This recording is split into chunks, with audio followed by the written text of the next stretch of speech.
E a gente continua aqui o nosso bate-papo falando em Unicet. A doutora Flávia também, né? A doutora Flávia é professora, eu tenho orgulho de também fazer parte da Unicet lá na disciplina de Inteligência Artificial para Médicos e Tecnologia em Saúde. E a sua disciplina lá na Unicet? Geriatria. Qual o período da... Oitavo período. Daquele estudante que já está ali quase chegando no internato, naquele conteúdo final para que ele possa entrar no internato e pegar essa reta final aí, né, doutora Flávia? Bom, aproveitar e mandar um abraço aqui para a professora Tânia Sampaio, nossa reitora lá, e que com tanto zelo, né, cuida daquela instituição e de nós também, que somos colaboradores lá também. Doutora Flávia, dando sequência ao nosso bate-papo, na primeira parte do programa nós falamos sobre queda, sobre prevenção, mas a gente tem um universo aí no mundo da geriatria que dava para a gente falar. E eu tinha alguns temas ainda que eu acho que vale a pena a gente utilizar da sua experiência, né, até abusar um pouco aí do seu tempo também, para que a gente possa falar um pouquinho mais aqui sobre outros temas. Além de quedas, então, na primeira parte do bloco, da entrevista, você já falou aqui pra gente de quando que deve ser procurado o geriatra. Mas quais são as principais doenças que você trata no dia a dia no seu consultório? O que é mais comum nessa população idosa? Depressão, doença de Alzheimer, ansiedade, insônia. As doenças mais comuns, né? Como, por exemplo, hipertensão, diabetes, que não era diagnosticado ainda, também acaba chegando para a gente, que a gente sabe que vai aumentando a chance, né, com o envelhecimento. São essas as principais doenças, mesmo cardiovasculares, e a gente faz toda a prevenção, né, parte preventiva. A gente foca em doenças que são preveníveis, como, por exemplo, câncer de intestino, né, solicitar a colonoscopia acaba sobrando para a gente. Para geriatra pedir. Aí de lá você pede um parecer cardiológico para poder passar aqui para a gente poder liberar. Exatamente. Então, prevenção de forma geral. Me diga uma coisa, você falou de um tópico aí que eu particularmente gosto, não que seja um tema agradável, mas eu gosto de falar sobre isso, que é ansiedade e depressão. Porque a gente percebe isso no dia a dia, não só no consultório médico, mas na população em geral. As pessoas, por vários motivos, talvez encarem de forma diferente, passam por situações de forma diferente, às vezes sem uma orientação, sem um preparo adequado, e a prova disso é que a gente tem uma sociedade cada vez mais ansiosa, cada vez mais imediatista, e ansiedade e depressão no idoso, ela tem alguma característica diferente de uma população mais jovem? Como é que você percebe? Tem sim. A gente fala que a depressão subsindrômica do idoso é quase que um pequeno pedacinho da depressão, que a gente não precisa fechar os critérios pelo DSM-5, pela psiquiatria, para a gente chegar ao diagnóstico. Por quê? O que é muito comum? Você deixar de fazer aquelas atividades que você gostava de fazer. Eu gostava de assistir o futebol, não quero mais assistir. Não quero mais sair de casa, não vou mais para a igreja, né? Sempre ia para a igreja aos domingos, não quero mais sair. Então são pequenas coisas que você vai deixando de fazer que a gente vai percebendo, não, tá estranho, meu pai não era assim, minha mãe não era assim, agora só quer ficar em casa. Então acaba tirando do convívio social. Algumas coisas também, por exemplo, a própria queda aumenta também, porque você é como se baixasse a autoestima da pessoa idosa, você levar uma queda, não conseguir levantar, baixa muito a autoestima e acaba deixando aquele medo de cair e o receio, aí você acaba se isolando e ficando mais triste, mais deprimido. Uma coisa muito comum que a gente vê é a perda de peso, a gente investiga tudo, claro, porém muitas vezes a gente chega ao diagnóstico de depressão aquela perda de peso na verdade era uma depressão e a alteração do sono, muita insônia quando é ansiedade, principalmente, muita insônia, né, síndrome do pânico. Então, na população idosa, eu diria que uma das coisas melhores para você observar é a atividade do dia a dia. Se não está mais querendo fazer aquelas atividades, está mais parado, não quer conversar, não quer sair de casa, são sinais de que a gente tem que investigar. Perda de peso também, né. Tem outros motivos, assim, do dia a dia, além desse desânimo, desse desestímulo aí à igreja, a participar de eventos sociais.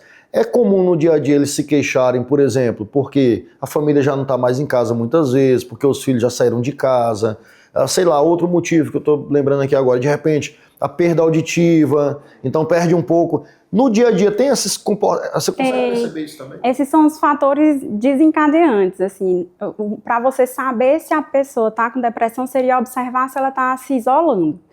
Porém, o que fez acontecer aquilo? Será se foi o ninho vazio, né? Não tem, os filhos saíram de casa, estão muito sozinhos, a solidão? Será se é porque já não consegue, parou de trabalhar?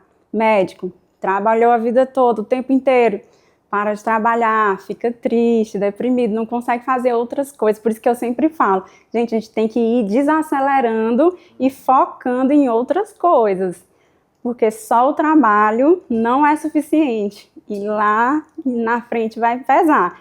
Meus pacientes médicos, eles são os que eu sinto que mais pesa o trabalho, porque eles se dedicaram tanto e eles não entendem como seria a vida sem um trabalho, perde o propósito. Então a gente tem que ter propósitos pequenos e diversos. Quanto mais plural você for, mais convívio social você tiver, mais você foge da depressão. E outra coisa que a gente vê muito é em relação ao adoecimento. Por exemplo, eu tenho um paciente que colocou um marca-passo, se sente muito doente porque colocou aquele marca-passo. E assim, poxa, tá ótimo, tá tudo funcionando, mas desde que colocou o marca-passo, fica se sentindo assim, como se ele tivesse uma doença muito grave e acaba se entregando um pouco. Então é muito comum, né, a gente ver essa depressão associada a comorbidades que vieram, teve que fazer uma cirurgia, teve um diagnóstico difícil, e aí vem aquela tristeza associada. E assim, se a gente for falar também nesse contexto, nesse universo da geriatria, nós somos um país que envelhece, né? Graças a Deus, com políticas públicas talvez que vão melhorando, com acessos de repente a tratamentos, a orientações que antes não tinha. Naturalmente a gente espera que a nossa população realmente, que a gente consiga viver muito mais. E eu, assim, puxar um pouquinho aqui para o meu lado também, doutora Flávia, no mundo da inteligência artificial, estima-se hoje, então a senhora se prepare, viu? Porque estima-se hoje que talvez as próximas gerações, espero que a minha esteja incluída nisso, talvez a gente possa viver até 120, 130 anos. Por quê? Novas descobertas de doenças que a gente não sabia ainda, mecanismos, vão ser mais acelerados e potencializados para isso. Novos tratamentos, que muitas vezes a indústria farmacêutica levava 15 a 20 anos para colocar no mercado. Hoje, de 3 a 5 anos é acelerado. Então, assim, teoricamente, a gente vai ter uma expectativa de vida muito maior da população em geral. Mas é comum ainda nas unidades de internação hospitalares essa presença do idoso. Se a gente for tirar a queda que a gente já comentou aqui, mas pneumonia faz parte também desse nível de internação, muitos idosos às vezes podem ter uma tosse crônica por outros motivos, uma secreção, uma tosse que não melhora, alguém faz uma radiografia de tórax, acha que é uma pneumonia, e pode ser mesmo, e começa a internar para tratar. Como é que é no mundo o paciente que procura um pronto atendimento, um hospital? Por que muitas vezes essa população ela é internada? Quais são as principais causas? E dentro desse universo da geriatria, que leva de repente a ele a ser mais suscetível a ter uma infecção pulmonar ou qualquer outra? Certo.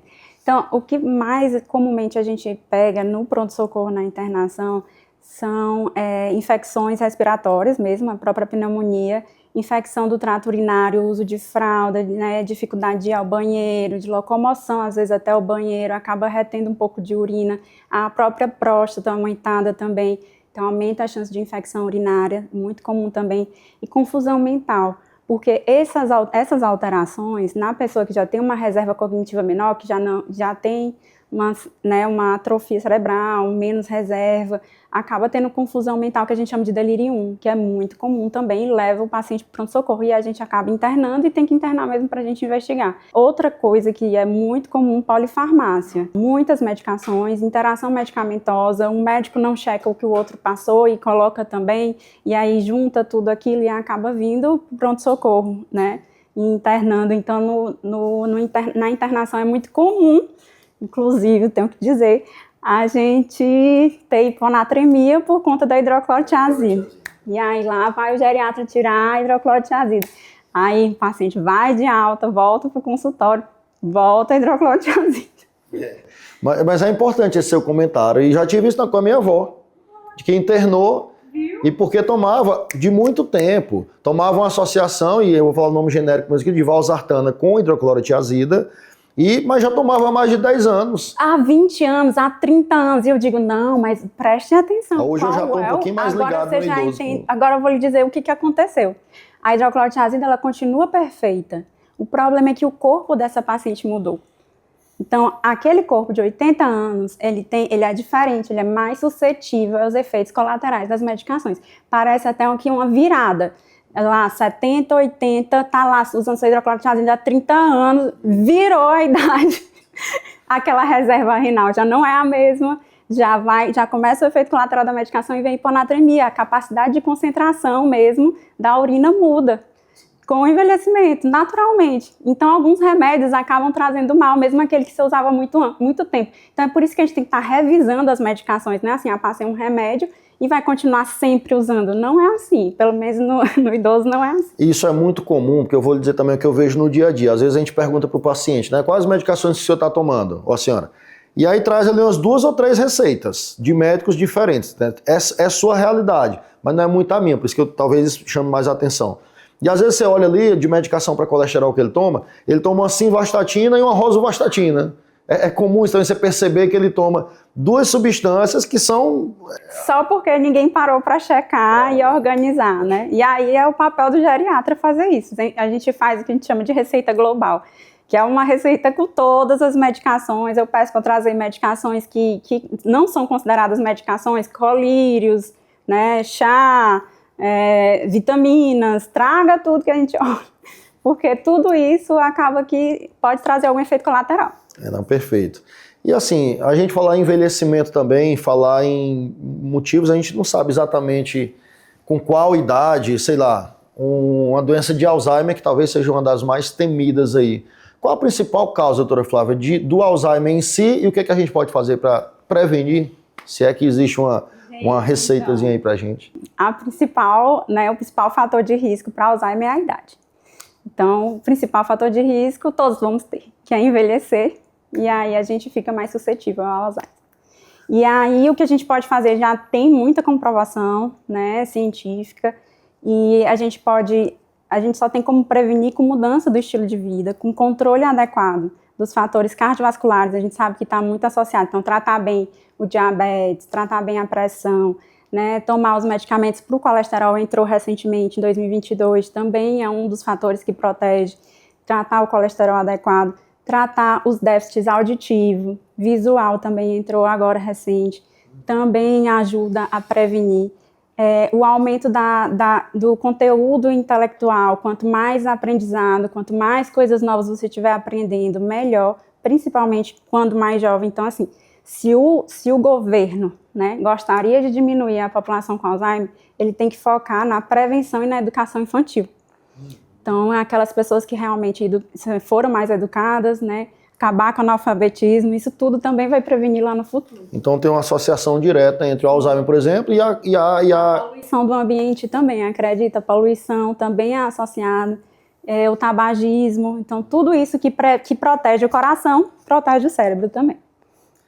Doutora Flávia, é muito bom lhe receber aqui, né, para a gente poder falar sobre temas que são tão importantes para o nosso público aqui do Vida Mais. Todo domingo de manhã, aqui de 8 às 9 da manhã, a gente está na Band falando sobre temas e eu tenho certeza que é muito esclarecedor a forma que você fala, a didática que você tem também. Mas eu queria que você deixasse um recado para quem está nos assistindo. Então, de forma geral, qual a dica que a geriatra pode dar para essas pessoas que querem envelhecer bem e querem ter muitos anos de vida? Atividade física, se mover, se manter ativo, tanto sair de casa, se manter ativo, ter boas relações, fazer atividade física e acompanhamento das suas doenças. Uma coisa que eu acho interessante muitas vezes você tem um diagnóstico ou outro, a gente coloca aquele diagnóstico debaixo do braço e continua. Ser um envelhecimento bem sucedido não quer dizer não ter doenças, é você ter qualidade de vida, é você fazer tudo sozinho, independente das doenças que você tem. Então, é possível envelhecer de forma saudável, mesmo se você tem uma doença ou outra. O importante é se manter ativo. Obrigado, doutora Flávia, pela presença. Tem aqui o Vida Mais como uma extensão sua do consultório. Eu sou feliz de estar aqui nessa posição do programa, mas sempre de portas abertas para você, para todos os nossos colegas médicos e médicas, para que sempre que tiver um tema importante, tenha esse espaço aqui para a gente poder trazer, tá bom? Obrigado mais uma vez. Muito obrigada, eu que agradeço. E eu lembro a você que a gente falou aqui de geriatria, né, de envelhecimento, mas vamos para o outro extremo da vida. Se a gente for falar aqui do momento da gestação, do momento de ter um bebê, desse momento mágico, que só quem é mãe, é pai, sabe o quanto que isso é importante. E se você quer passar por isso de forma mais segura possível, você precisa conhecer aqui o cartão especial gestante do Centro Hospitalar e Maternidade Santa Fé. Através de uma rede de benefícios e de uma rede de parceiros, você tem acesso a uma orientação e que vai poder levar a sua gestação da forma mais tranquila, mais segura possível para você, mamãe, e para o seu bebê. E a Santa Fé, a gente tem mostrado e tem comentado aqui, aquela estrutura que tem lá e que você sabe que aquela estrutura de apartamentos, de suítes, só na Santa Fé tem, e por isso que tem se estabelecido como o melhor local e mais seguro para que você possa passar por esse momento da gestação. Então conheça o cartão especial gestante do Centro Hospitalar e Maternidade Santa Fé.